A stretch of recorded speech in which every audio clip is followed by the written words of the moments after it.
Have you ever looked up from your phone, kind of dazed, and realized an hour has just completely vanished? It's that feeling we're digging into today, how our digital lives are subtly reshaping our sense of time, our focus, and even the stories we tell about ourselves. Okay, so here's what we're going to cover. We'll start with that all-too-familiar experience of the unending scroll. Then, we're going to unpack the attention economy that fuels it all, look at the science of how it's actually rewiring our brains, see the ripple effects on our world, and, most importantly, explore how we can start to reclaim our focus. All right, let's start with the unending scroll. This is all about that strange, almost surreal feeling of lost time that happens when we're online and what it's doing to our own internal rhythm. I mean, you know the feeling, right? That hypnotic state where you're just consuming one post after another with no real goal, and suddenly you've completely lost track of all time. It's like you've been in a trance. And here's the thing, this experience actually has a name: mindless scrolling. And it is not an accident. It's a state that's actively encouraged by design features like the infinite scroll, which is literally built to deliver a never-ending stream of content to keep you glued to that screen. And this isn't just in our heads. Researchers call this phenomenon a shift to digital time. It's a world where the pace of our lives feels like it's constantly accelerating, with everything happening at once and breaking our day into these tiny, fragmented moments. So why? Why is our digital world designed this way? Well, the answer, as it so often does, comes down to money. It's a totally fair question to ask, isn't it? Why are the apps we use the most seemingly designed to distract us?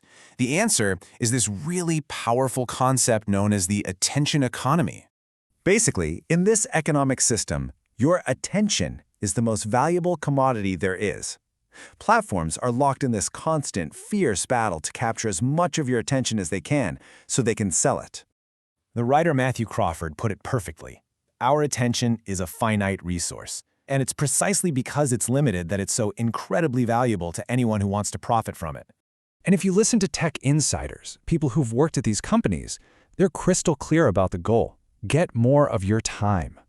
Your attention is quite literally the product which gets packaged up and sold to the highest bidding advertiser.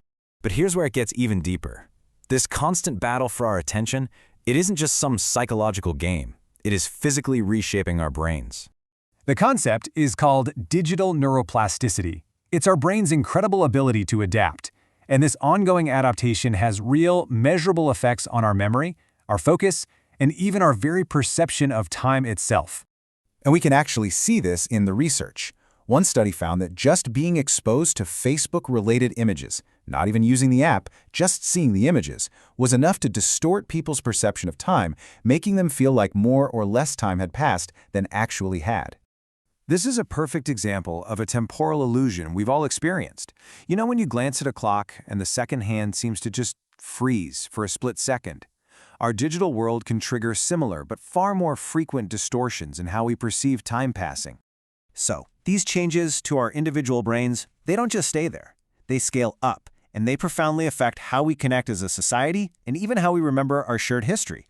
The very same algorithms that show us what we like to keep us engaged can also, pretty easily, trap us in echo chambers. And this dynamic makes it so much harder for accurate information to spread, and it can really suffocate open, good faith debate. And what's the result? A splintering of our shared reality. You see, when that common ground and those shared facts start to erode, it becomes a lot easier for society to fragment and for really divisive ideologies to take root. But it's a complicated picture. At the exact same time, our collective memory is being renegotiated online.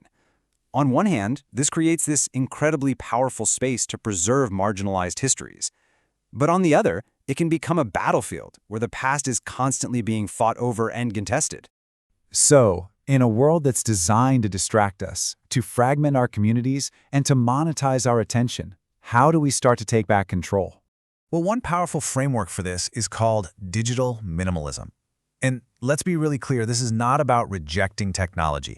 It's about making a conscious shift from mindless consumption to intentional use. It's a really deliberate process. It starts with decluttering your digital life, and then you actively replace that low-quality screen time with high-quality offline activities that actually align with your values and bring you real, lasting satisfaction.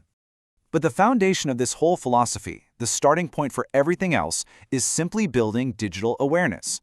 It could be as simple as just pausing for a moment. That brief question before you pick up your phone, why am I doing this? That can be the difference between being a passive consumer and being truly intentional. And ultimately, I think this is the question for all of us. In an age of constant digital connection, maybe the most important question is how we choose to connect, not just with the world, but with ourselves.